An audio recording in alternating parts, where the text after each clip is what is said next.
Introducing Tundra Football League.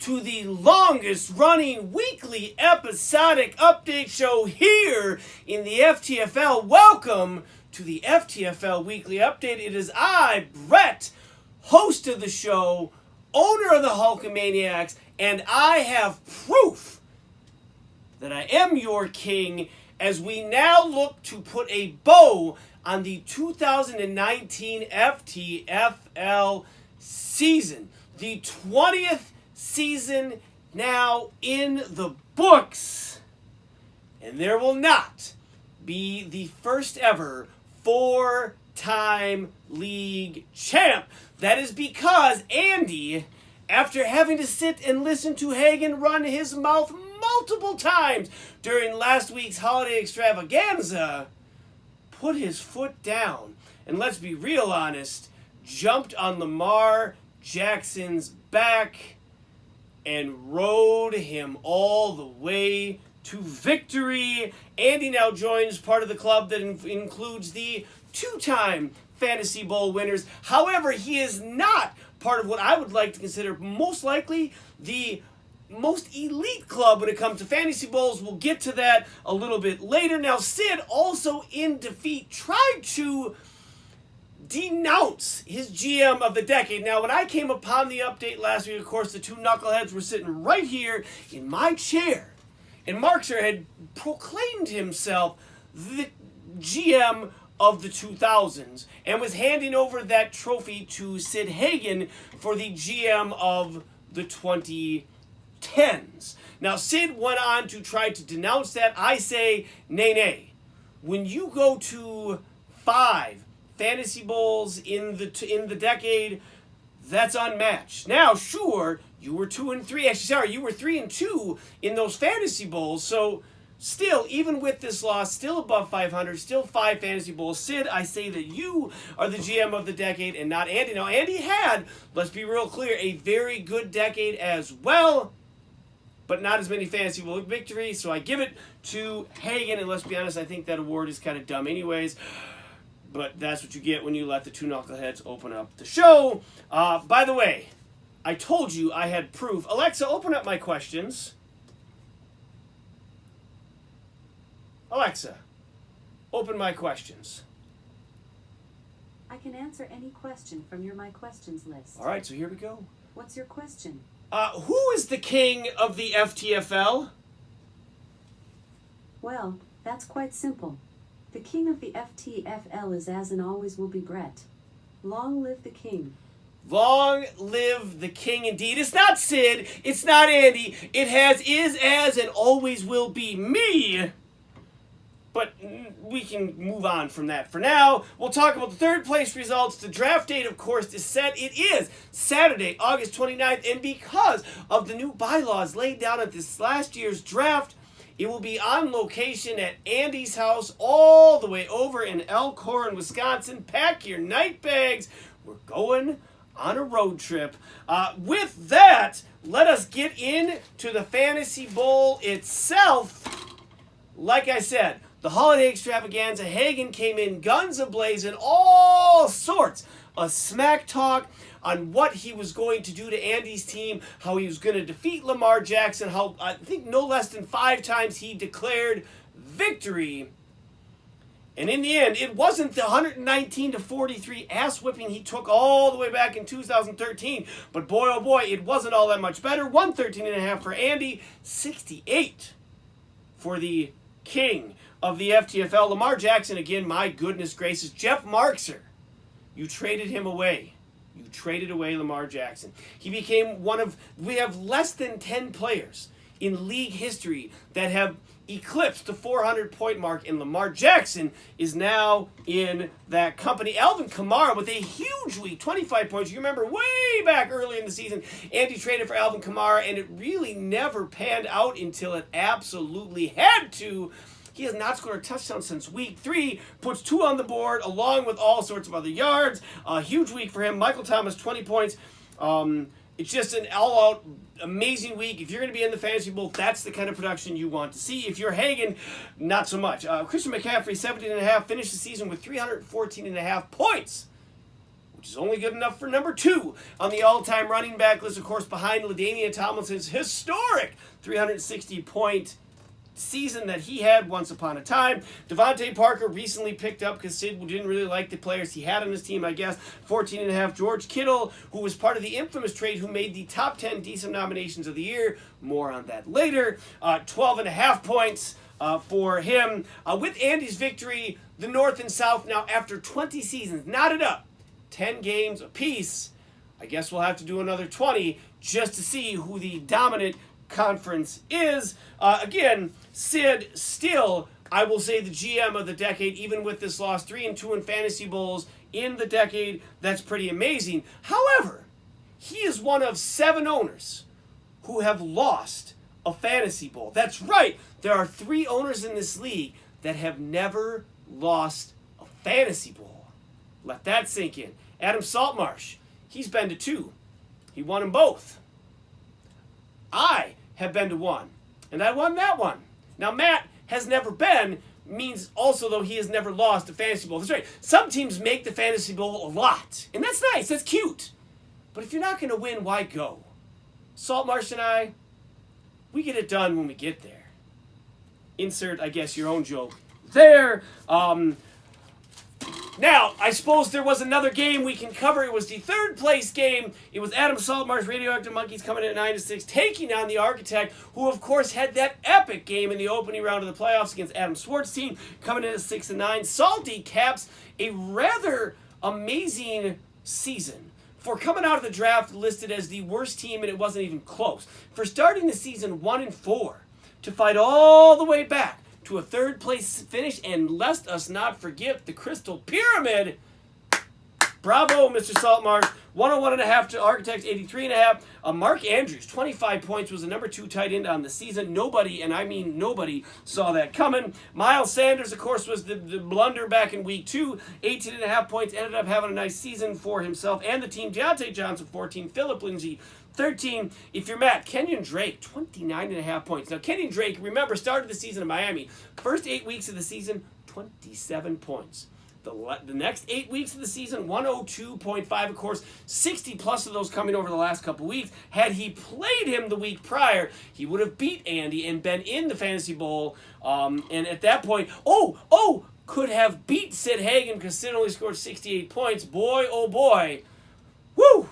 Gonna have to sit with that all offseason long. Devontae Adams, 12.5. Jameis Winston, 12. Hollywood Brown, half a point. Had you started Tyler Boyd, he had 24.5. That, too, would have been the difference after that amazing opening round of the playoffs. The next 2 weeks were could-have-beens for Matt's team. However, the Architect making strides and looking to put himself in the title picture for next season.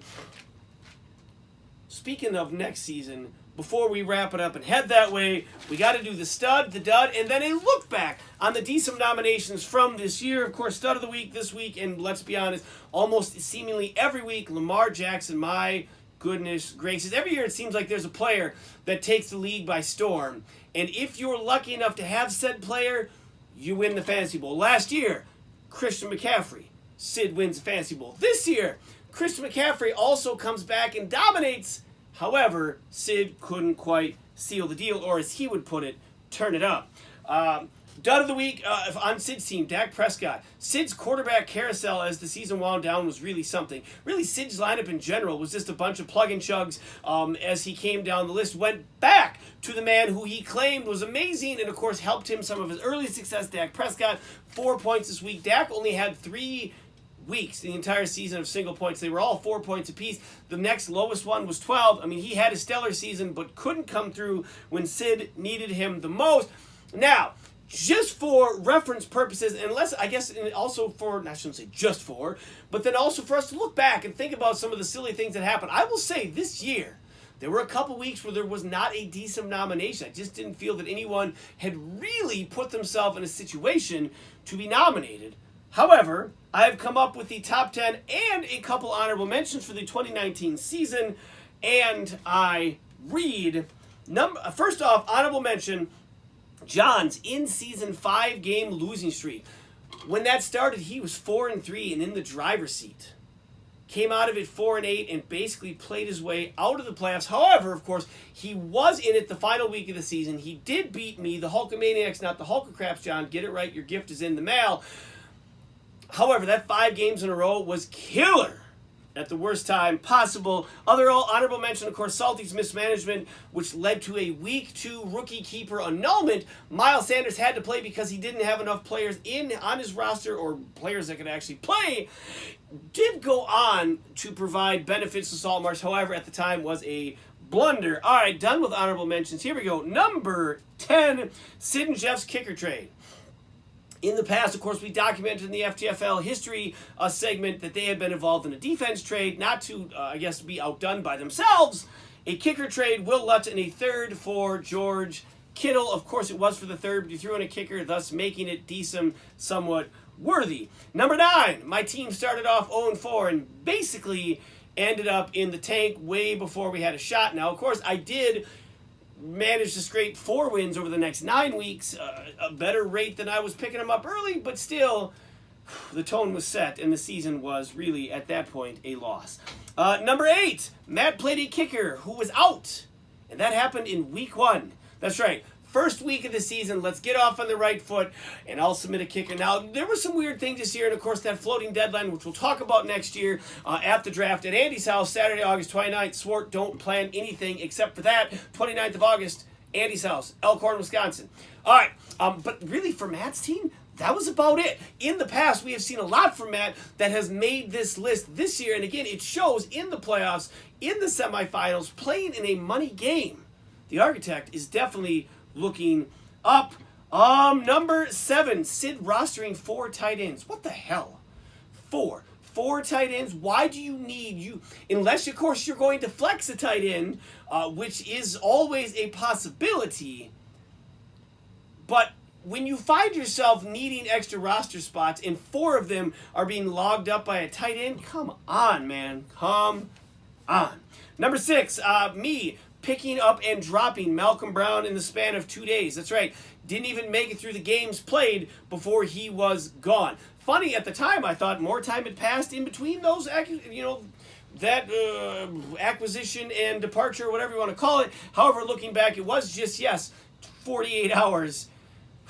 $1 gone. Number 5 on the list. Jeff got beat this year multiple times, including the time he beat himself, which, let's be real clear, is yet to come.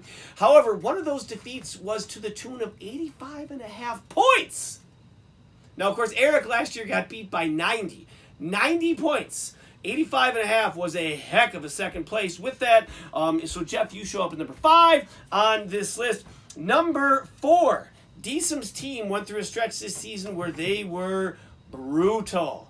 Over a 6-week stretch, his team put together 9 touchdowns. Now, that ended with his team scoring 10 touchdowns the week after all that went down, but there was 3 weeks in a row, I believe he scored just 1 touchdown over a 3-week span. Whew. Brutal. Absolutely brutal. Number 3 on this list. You got to go all the way back before the season even started. 5 of us were sitting around the table. News of Andrew Luck's retirement was a heavy conversation, as was an injury to one Lamar Miller. However, somewhere in Colorado, an individual by the name of Eric didn't quite have that information, and then which led him to drafting the injured Lamar Miller. Really, the season didn't go much but down from there. Number 3 on the list, Eric drafts an injured Lamar Miller. Number 2, also at the draft. Now, of course, this is the hindsight is 2020. Swart came in with not 1, not 2, not 3, but 4 first-round picks. 4 of them. And he was able to parlay that into a rather successful season. But 5th place, I'm not entirely sure 5th place is what you had in mind with 4 first-round draft picks in tow. That, my friends, is what we call a massive misstep and a blunder. However, I believe you were saved by our number 1 on the list, and I'm pretty sure it's going to be unanimous vote, Jeff Markser. Week 13. Your team, like every team in the league at that point, had a chance at making the playoffs. And I don't care what the math tells you. I don't care about the statistics. What you were saying, though, is there was a chance. And you opted out. You submitted a lineup that was absolutely on purpose to lose.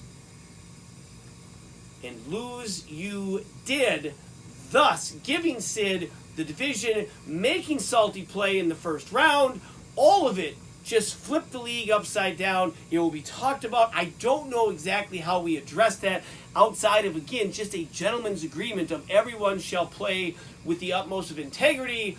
Jeff, you had a shot at the playoffs and you took yourself out. That, my friend, is number 1 on the DSOM nomination list for this year. And with that, we're pretty much ready to put this thing to bed. Speaking of to bed, Ryan DSOM, for 20 seasons, you terrorized my team. However, we are done with that because this year, you are the 0 in 1 and 0. That's right. Over the next 20 years, I shall dominate you like nothing you have ever seen before. That's right, Ryan DSOM. It is time for you to rest in peace.